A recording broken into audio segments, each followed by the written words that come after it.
What's happening, people? Welcome to Better Marriage Daily, where we give you tips on how to love each other in spite of each other. I'm Sean. And I'm V. And today, y'all, we're talking about, let me read this. I don't mess it up.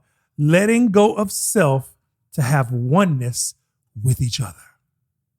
Mm. And today we have a guest in the audience. look, we have a guest in the audience watching us. So it's going to be a little different energy because she's here giving us feedback. So if y'all hear somebody talking or laughing or something, chuckling, it's because somebody's in the house today. So I'm going to kick it off. So having oneness, letting go of self to have oneness with the other. So when you get married, you're bringing everything that you are into a place where somebody else is bringing everything that they are. And now y'all are expected to come together and make one. And most of the time people would say that, it's 50-50, but we coming in with 100 and 100. Yes. And when you come in with 100 and 100, there are going to be some things that is going to there are going to be some clashes. It's going to do like that. And so this is a podcast, an episode about what happens whenever the clash becomes too much. I couldn't rhyme it. I was trying real close. What happens when the bang becomes too much for the thing? Mm-hmm. Come on. Okay. So, and of course, because we're bringing in our experiences and stuff. So, we got a lot to share on this. And I'm going to just start off with this one, even though we could probably go on that one for a good minute. I'm going to tell you how flexible you have to be as the one who is the biggest giver, right? So I'm the biggest giver, I feel. Now, oh, you are. But I can I'm gonna give her props and say she is also a very big giver, because forgiving for her is coming outside of herself to do things that she absolutely does not want to do, but will do them for me. Yes. Like regular loving. Hey. You know what I'm saying? So I'm gonna always give you props because I want to make sure we stay straight. Straight. So I say all that to say, like, I'm the bigger giver, right? So I'm gonna give in first. 9 times out of 10, I'm be the one to give in first and make the compromise so that we can move on as a unit, right? So the biggest thing for me, y'all, in the beginning was I slept with music. I slept with the TV on or music playing, stuff like that. She wanted pitch black. No noise. No noise. Quiet. Right? And so I'm like, can you turn the TV off, please? It's 9:15. What you mean, can I turn? It's 10 o'clock. Why am I turning? Just go to sleep. I can't sleep with that noise. Look, then I put my headphones on and I got it. I can't sleep with that light in the room.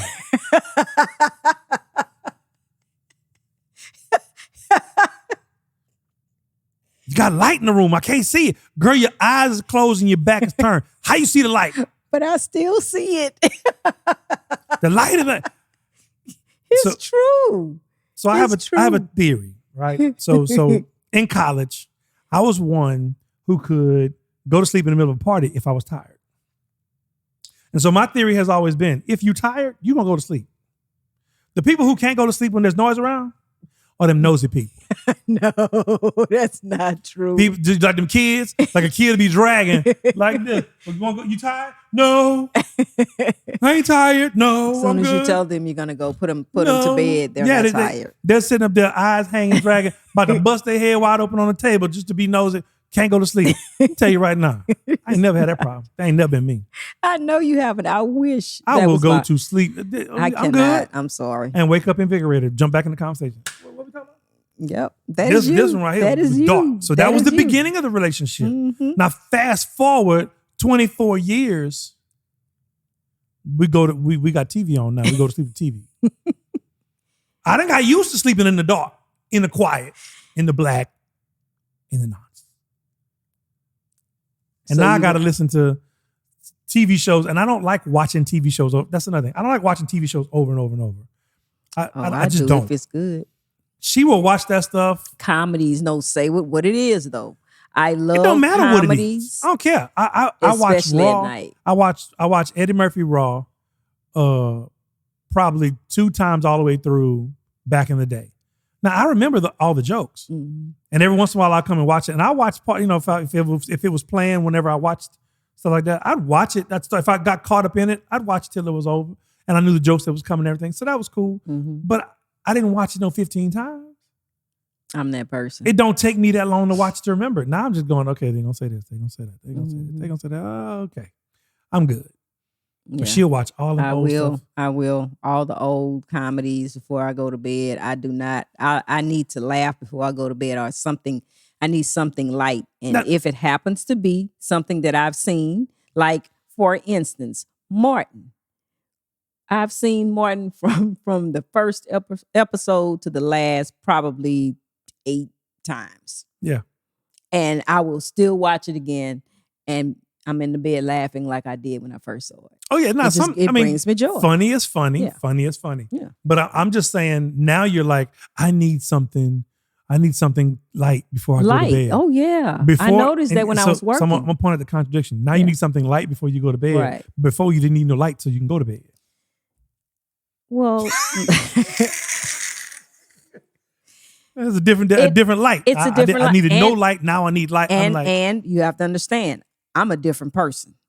I am not who I was, not even 6 years ago. You are. I'm on Vanessa 25.5. I am a different person. Now I will. Then I started fussing because I was ready to go to bed at night, and then you had the television on, and then I thought about it. I said, you know what? I need to buy me some. But that's only recent. No, I bought them like 3 months ago. Yeah, but that's recent. But still, I was like, you know what? He shouldn't have to just not. The deal is, if you want me in this room, you got to work it out. And it's gotten to the point to where we both want to be in the room at the same time. No, I'm just going in there to be with you because you be like, I got to go to bed. Oh yeah, I'm tired of being out here. So to be with you, I'll go in there and sit down. But then now once you got me in there, I don't go to bed till 1 o'clock in the morning, 2 o'clock in the morning. So I'll hook up my Bluetooth, my little Bluetooth. Yeah, and that's fine. And you're on your phone on my a lot phone, of times, on and my that's computer, not a whole lot of light for me. And then I have the mask, so I haven't been complaining about the light. You made an adjustment. Yeah, I did. After all these years. Because I'm like, because then there was a little point in time where she wasn't going to sleep till 1 o'clock in the morning. Mm-hmm. So even if I'm sleeping, she watching the TV, and I'm like, hey, but when you trying to go to sleep, it didn't bother you. That's what you told me. It don't, but that ain't the point. If I can't do it, how you get to do it? Because you let me. True story. Again, when you have one who is a giver, you got one who is a taker. You gotta watch. You gotta protect your boundaries. You gotta protect your boundaries. You know what I'm saying? You can't just be giving like that because you're gonna get taken advantage of. I feel so vulnerable. But yeah, so that was the biggest thing when we got together. It was like light. She didn't want no light and no sound. So I had to learn how to go to sleep in silence. In silence and darkness. Mm-hmm. And that was hard for me. Very hard. Yeah. Very, very hard. Mm-hmm. So I got a laundry list. What's one of the things that you had? That I had to just deal with. No, that you compromised on. Oh, the tidiness. Oh. Really, bro? Really? Go ahead.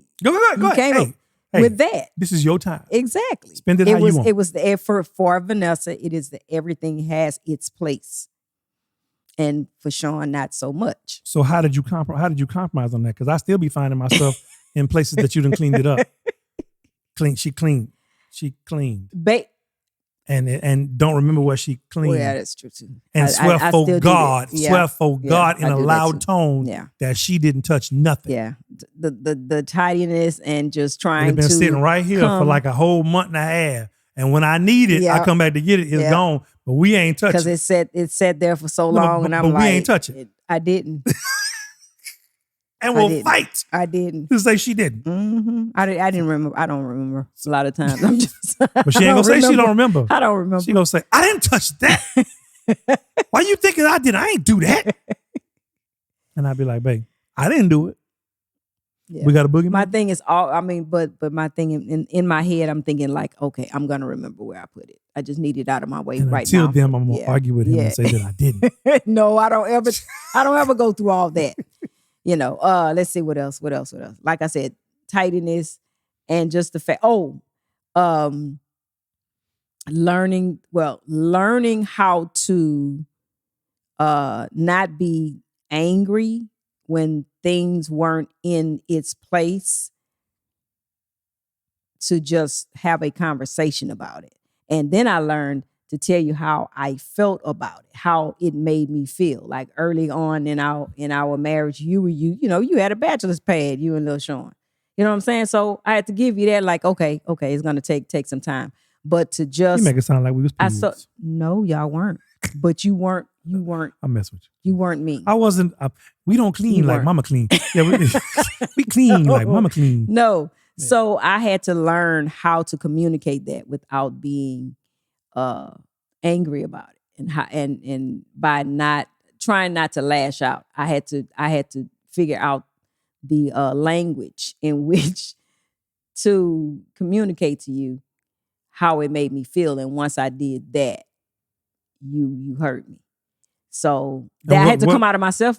I had to come out of myself with that because I wasn't used to that. Absolutely. You know what I'm saying? Everything was my way. Wherever I put things, it stayed.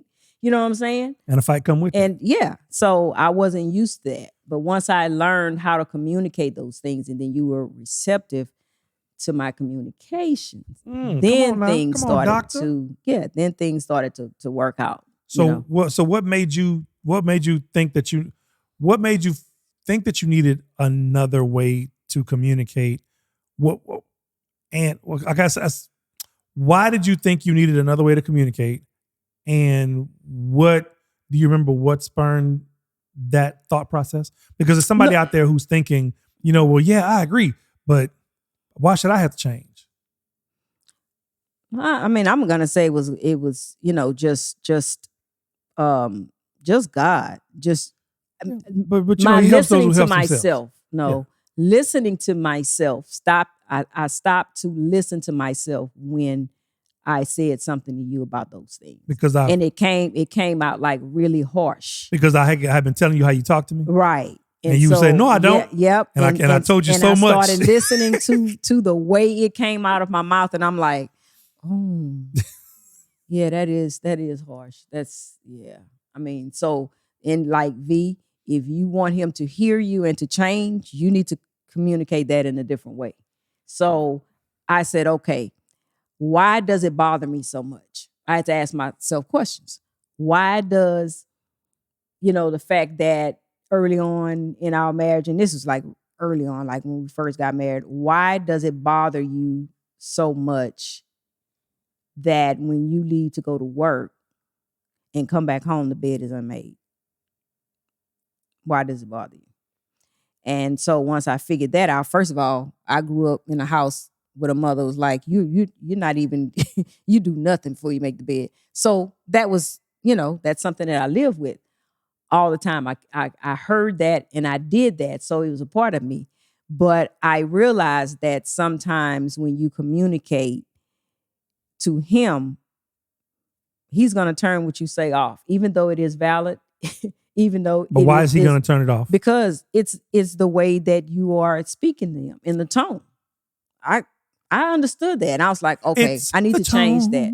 So then I started to tell you, okay, I'm just, if I don't hear the right tone, I'll say, leave me alone, or I'll leave you alone. So we can get along. Yeah. So I started to change the way I approached you with those things and tell you how those things made me feel. Right. Like I come home from work and I know what your intentions were. Mm-hmm. That I knew your intentions were to get out the bed, because I was getting up early in the morning. But for you to get out the bed and do what you have to do, make the bed, because you knew that I did not like coming home to an unmade bed, right? But you would get busy during the day and get caught up with stuff. And then when I came home at 4:00, walked in the house and walked to the back, and the bed was unmade. And for me, ready to fight. I was ready just to fight. Just came from a fighting environment. Yeah. For me. Tell them in the camera. Girl. For me, I had just come from a fighting environment. And then I come home where I need everything straight, tidy, so I don't have to do any work. Then extra work. And then here it is, before I take my uniform off, I have to make my bed because my bed has been unmade all day. And, I have these things in my head like, man, the bed has just been, the sheets been out in the elements all day. If y'all understand what I'm saying, meaning that the bed was unmade and just dust particles and everything just because I have dust all over the house, dust particles and everything is in the bed now. Now I'm like, I don't even want to sleep on it. You know what I'm saying? So when I told you how that made me feel, it made me feel like, like, man, I know you have respect for me, but you doing this and not even warning me. So then he started to warn me if he... Hey, I had to run out. He would text me and say, bed is not done. I had to run out. The bed is not done. Just wanted you to know. So I knew what to expect. Because she said, I need to be ready. I need to be ready. So I was like, okay, you need to be ready. Okay, cool. And then that progressed to, look, I know you got to run out, but if you just throw the covers over the bed. Throw the covers over. You ain't got to make the bed. Just throw the covers over there. And I think secretly she understood that if I'm just going to do that, I'm going to go ahead and do the bed. And he did. Don't get it twisted though. I didn't. I just threw it over a few times. Most of the time I just threw it over. Mm-hmm. But, now, but a long time ago, I started doing it right. But I understood, when she said that, I understood why, how that made her feel when she told me. Because I'm like, it's just a bed. Mm-hmm. I mean, I got to, when I woke up, my phone rung, I had to go. I mean, and making the bed was the last thing on my agenda. Because let me tell you something. On my agenda. People fall out for less. They fall out for less. So I was like, you know what? I have to fix this because I don't want to keep coming home and being irritated when I get home. Home is my safe space. Mm-hmm. Home is like when I'm at work, all I'm thinking about is coming home to my husband, coming home to my boys and to my house and to my sanctuary. And it started not to feel that way. Right. And then, and for me, you touched on, first of all, let me just say my mom was the same kind of mom. She was like, do that bed. But she didn't really go to the back of the house too much. So I get away with it, close my door. But if she ever opened that door, it was on. It was on and popping. So, that's something that we take from my life. We take that into but I couldn't hide it from you because it's our room. Right. As in the last episode, it's our room. Yeah. Now, had we had different rooms. Had we had different rooms, but we talked about that too. No, we talked about that too. Because even rooms. if it was my room, she'd be like, "Why your bed ain't made?" I'm like, "That's my room, but it's in my house." Whatever. So yeah, you touched on a very, very good thing, and we might have to do a whole episode on that. But tone, I see a lot of people on social media talking about it. I'm gonna tell you from a man's point of view that tone is everything. And I mean, I've been watching. So when you're watching your social media prophets, I'm going to talk to the two shot so we can see both of them. When you're watching them social media prophets, you got to listen to them and hear what they're saying and take the meat and not all the icing, right? Because what they're saying is a truth, right? When you're talking to a man, I can't say talking to a woman, but I can say talking to a man. You got to have a respectful tone either way. But when you're talking to a man, your soft voice, your demure voice. That's the proper use of that term, by the way. Your soft voice will get us to do whatever it is you want us to do. To listen. Not and even respond. No, listen and respond. We're in go mode. When y'all talk like that, we like. Really? Where I gotta go, right? That's what we do. We ready for that, right? But whenever you come with that harsh tone and you come, with the da da da da, then we like this. I don't. Yeah. I hear what you're saying, but I don't like the way you saying it to me. Mm-hmm. So since I don't like the way you saying it to me, let's address that. I hear what you're saying. You saying something around here, but let's talk about your tone. Mm-hmm. Because you're being I hear that a very lot. disrespectful to me because I didn't bring that energy to you. So why you bring that energy to me? What you're saying is irrelevant right now. I don't even care. Mm-hmm. I want you to stop hollering at me. You know? Yeah. Yeah. Side note, if y'all been watching this and following us for a while, you'll know that there was a point in time in which I said, you know what, baby? I said, we gonna just be hollering. She said, what you mean? I said, I'm gonna match your tone. I said, whenever you holler at me, I'm gonna holler back so that you can see how it feels. I'm tired of being hollered at. and she was like, I'll be hollering at you, Sean. I said, okay, cool. I'm gonna match your volume. And so I started matching her volume when she hollered at me. And every time I holler, she'd be like, yeah. And I'm like, yeah. how you like Mm-hmm. that? How you like that? I did How you not like like it. She didn't like it. She didn't like it at all. Mm-mm. And then if she hollered back, because she is prone to do, if she hollered back and we got in the back and forth, elevating, I kept matching. When it got to a certain level, then she's like, and I noticed that. And so I was like, that you are not going to make me feel bad for hollering at you like you hollered at me. But you did feel bad. It was not the effect that I was looking for. It was, and it backfired. It backfired. It pissed me off, really, is what it did.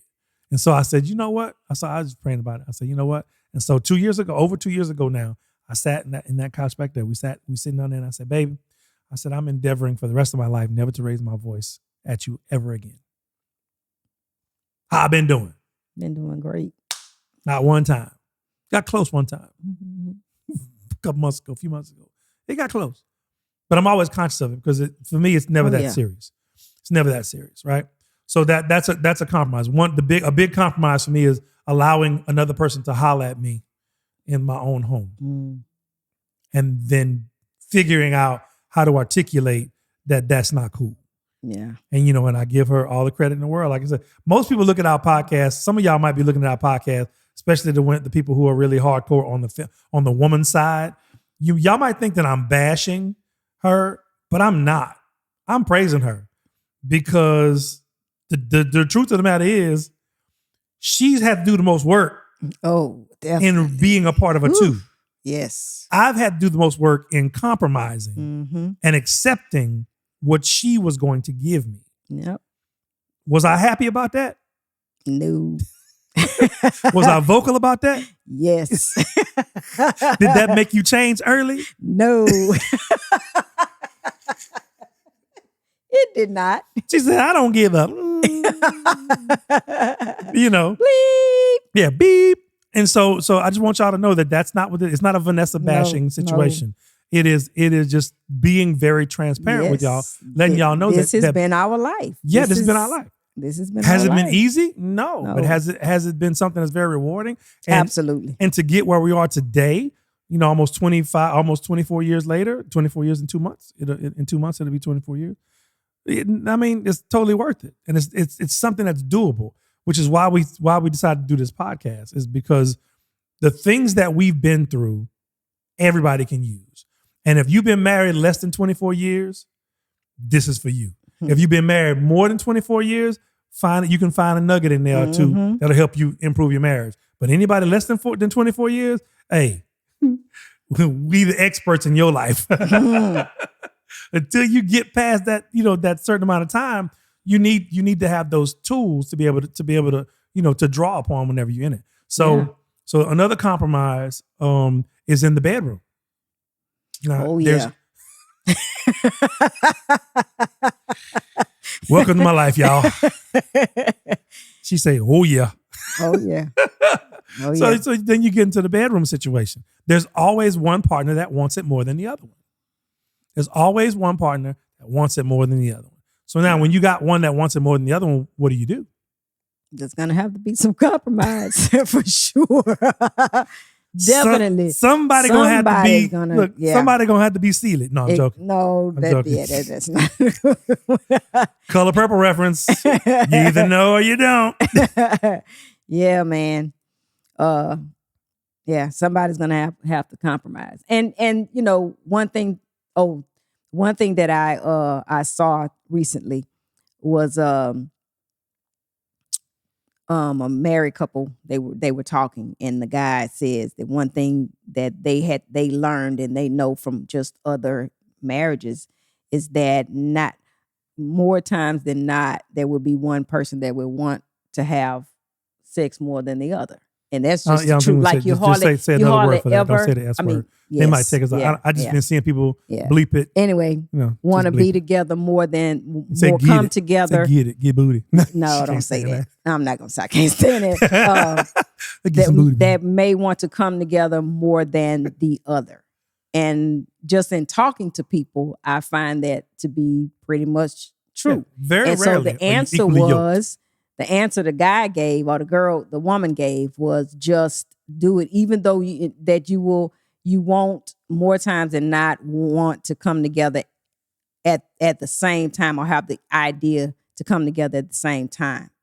She says just because it's your spouse, because it's your husband, that you just do it. Those are just some of the compromises. It's a great compromise. Right. And you never know most times that if you just start then you realize you're like, okay, this was a great idea, you'll enjoy it. And to all the people who say you don't have control of your body, you should be able to say no. You should be able to do it. Yeah. You are free to choose. Yeah, you are just not free to choose the consequences of your choice. You chose to be a part of a unit. There's a lot of things that you want and you ask your partner to do that they're not ready for. And they don't want to do. They don't want to do. You know what I'm saying? So this is just another area. But the thing is, if you love that person, then wanting to please that person should be at the top, somewhere in your top 5. Mm-hmm. And if it's in your top 5, then because Vanessa used to say, I said, babe, you just don't like what's the dish? She said, well, once we get started, it's cool. I just don't ever want to get started.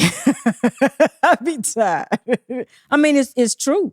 And I think for a lot, I think just hearing, just my peers and people who I'm in relationship with, females, a lot of them, especially going into a certain time in their life, that they really are dealing with just physical things, and they just, for some reason, they're not interested in it. That's a whole nother. We're gonna do the 40-50. We're gonna do the 40-56-year-old. Yeah.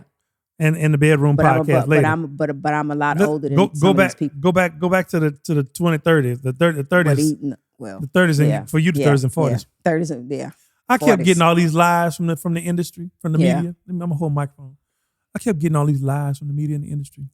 Saying that at 35, it's gonna be on like a chicken bone. Then it's different for everybody. Then Oprah started telling people at 40, it's gonna be at 40. Ooh. Then they said 50. And then somebody else said 45. And then somebody else said 50. I'm still waiting. Gonna bust 60 wide open in 2 months. Still waiting. Hey. But it's okay. It is okay. Because that's one of the compromises. To lose some of your oneness to become whole. To become part of a whole. And like she said, because it's just funny. These are things that I'll never forget. So baby, so you really don't, I don't want to do it. I don't ever want to do it.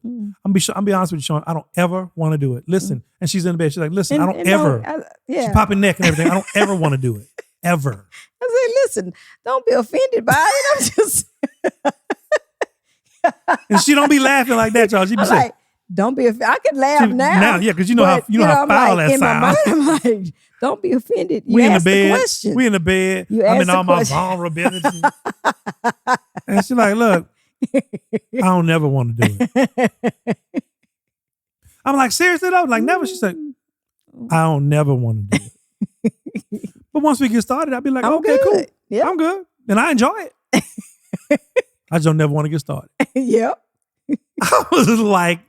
Not a delivery. The delivery could have been much, much, much better. But I'm strong. I can take it. Yeah. I mean, if you look, if you would, I'm not even going to know. Tender. If you were a tender dude, then I wouldn't have said it like that. But I knew you could take it, and I knew that you would understand what I was saying because it has nothing to do with you. Yeah, it does, but doesn't. You know what I'm saying? So yeah, I mean, we had, you have to have those kinds of, conversations. Yeah, You because just have to. me and my inner circle, my inner circle of male friends, we talked about it. And now some of them don't care, but the ones that are real close to me, we be talking. I said, I don't ever want to feel like Mr. doing his business. No. Another Color Purple reference for y'all. Mm-hmm. I don't ever want to feel like Mr. doing his business. Early 80s. If that's what it is, we good. Go on. Yeah. I'm good. But some guys like, shoot, take it. Yeah. I'm like, well, that's y'all. So and this is all in the context of a married relationship, might I add to all my viewers. If you ain't married to somebody, you are under no obligation to make that big of a compromise because you're not married. But once you're married, it should be a give and take. And in some areas, that person will have compromised to them in a big way, like you're having to do when it comes to the bedroom and not wanting to do that. Because there's compromise in everything. Every single area, aspect. Every aspect of your life. So I guess when they ask us, what's the secret to marriage, we got to say compromise. Oh, definitely. Like the number one is compromise. Besides God, yeah, because everybody don't believe in God. Right. You be like, but besides God, compromise. Compromise and communication. And compromise for me. What's another C? Compromise it could be painful. Explain. I'm just painful because you have to come out of yourself to please someone else in whatever situation. Whether it's the television, whether it's picking up after yourself, or whether it's financially. I mean, whether it's bedroom things, finances. Finances. Whether it's family, you having to compromise. Yep. We compromise every day, unknowingly. We do, and personal space. Yeah, personal space. That's right. Personal space. Yes. So because you asked me, you said, "Baby, can I go?" Would you say I was going to take a shower? Remember? And you said, I was just like, "Don't tell him." He was like, "Babe, you want me to come take a shower with you?" I was like, "No." Now y'all understand. I already know the answer. I'm just pushing. I knew you. I'm just pushing. I know that. What makes it so funny. She got the water running and she laying up there in the bed. She's getting ready. That is so funny to me. I go, babe, I'm gonna take a shower with you. She said, no, I'm good. And then look, and then she thought about it just in case I was serious. Then she goes to explain. Well, baby, I shower time is kind of like, my time. I can get in there and just enjoy the steam and the heat. And no, I said, you're not gonna like the water heat. I told him, I said, because the water is gonna be on hell. That's what I said. The water gonna be on hell, and you ain't gonna like that. You know what I'm saying? I'm like, girl, look, you're not gonna like that. We ain't worried about that. We'll use your body as a shield to the hell water. You like the hell water, I like your body. You be close to what you like, I'll be close to what I like. How about that? And so, so it's a constant compromise. I mean, then when you talk about finances, somebody likes to spend money on things that the other person might deem not necessary and not pertinent to the relationship, or just being, and in our case, for us, if it's a business, my thing, I only spent money on business stuff and her and the kids. I didn't really spend money on myself. Still don't really spend money on myself except to eat. Now I will spend some money to eat. Working on that, but we ain't there yet. Still a work in progress. It's a compromise. I'm compromising with myself. So yeah, just like with the finances. So I wanted to go in and do stuff to build the business, and she was like, "Why are you spending that money?" So we had this constant conversation, which brought us to the point that we many needed times, to be, many times, which brought us to the point that we needed to be at, which was your business money needs to be separate from your personal money. Right. And for those of y'all who say, you shouldn't be spending that kind of money on these big purchases, like some men might like Louis Vuitton shoes, some women might like, I ain't gonna say Birkin bags because that's a $30,000 and up bag. You miss Brahmin. If you got a $30,000 bag, you better have a $10 million bank account. Because if you got a $30,000 bank bag and you got $3,000 in the bank, that's a problem. That's a problem. So I would say this: we have a solution for people who like spend the money. It's going to help the family. It's going to bless the family, but it's going to cause somebody to have to compromise, right? So if y'all get a budget together, now if you're already budgeting, you always already have everything together, then cool. But if you just start here, say after you've paid all the bills, right? You figure out how much the bills cost. You have that all set out, have some savings. And in our case, you have tithe money. So you put that off to the side. And then now you have the rest of the money that you're left with for that month, right? And then you decide what percentage of that money do you want to give to each other for personal money? Like maybe 10%. 10% of whatever's there or 15% of whatever there. So you get 15% and I give. So for example, if we've got $2,000 for the month that we brought in, for the week or the pay period that we brought in, $2,000. So that means she gonna get $300 and I'm gonna get $300. That's how that work, right? Which number? Wait, 15, what's 15%? 10% of that's 30. No, 10% of that's 300. 3,000, yes. So 15% of that is, $450. My bad. She gonna get $450. I'm gonna get $450. That just don't sound right. No, divided by 2. Yeah, there you go. She did all the math. See, I'm not the one that's doing all that budgetary stuff. So yeah, so we got $450 to divide between us two, right? So that means we each gonna get $225. So $225 a piece. We can take that money and burn it if we want to. It's our $250. It's not gonna stop the house from moving. It's not gonna cause any kind of enmity between us. We have $250 to blow. Now, if you get $4,000, $5,000, $6,000, you can see how there'll be more money to blow. And once that money is gone, you can no longer just spend. You can't get no more money that pay period.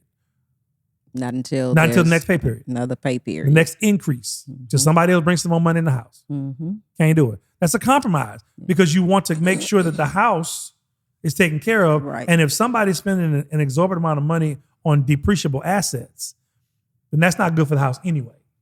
Right? So the compromise would be, okay, well, I'll have to save longer to get it. You know, even though that person's gonna say, well, I work hard for it and I should be able to get what I want. Well, I make more money. Why I can't spend it? Yeah. That is a thing. Into that, yeah. If that's the case, you pay the bills and increase y'all's personal money percentage to where it's not going to hurt y'all, right? It might be 20% of the check, 20% of the increase. So if it's $3,000, then $600 comes and y'all split that. Right. You know, it's however you want to arrange it. But when you do that, now you get to pick what's important to you. What's important to me to spend this money on? And do I want to spend this money, all my personal money, on this night out with the boys? This $300? Am I Takala and Julio acting a Fulio? Am I doing that? You know, come out there $300 lighter. And what you will find is that when you realize that this is your money, you can spend it the way you want, but you get no more. You get no more until the next increase. Until the next increase. No more. It forces you to choose wisely. Yeah. It really does. It really like does. What's important to do I really want to go to, to Ulta and go, try this new line of foundation and get me some, different lipstick colors. Do I want to get this $45 lipstick? Expensive. Do I want to get this $45 lipstick today? Right. Do I really need a pedicure? Like my feet are not that bad. I'm just used to going and getting it done. You know what I'm saying, or whatever. But it makes you think. Makes you make better choices. So we're constantly compromising. Like y'all done heard us today. We compromised in the beginning on sleeping environment, and the compromise that we made is no longer the same situation because we have flipped the arrangement. So we still going by her. I'm still compromising, and not to mention the temperature in the house. That used to be our big thing too. Well, yeah, but that's menopause. No, I'm saying thank you for menopause. Used to be. It used to be. Thank you. I know it sounds really bad. We would argue about that every day. We go back and forth every day. More. Every day we would be going back and forth with about temperature in the house. We that fight. If people it's hot what do here. You fight mostly it's about? Cold. The temperature in the house. It's cold. Sean, it's cold. I'm like, baby, the thing is on 77. It's cold. You can't be cold. I don't know what to tell you. I'm cold. So I'm sitting up there uncomfortable, just trying to sit like. He's stuck to the couch.